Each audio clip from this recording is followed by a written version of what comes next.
बढ़ाए जीजा तबे रंगाई उच्च खाना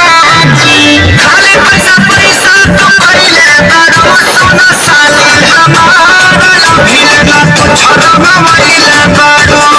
साली हमारा कोई किस्म नाच खइले यार पहलो अफसोस के सारी न पढ़ाइया श्याम के बोलाई समय होए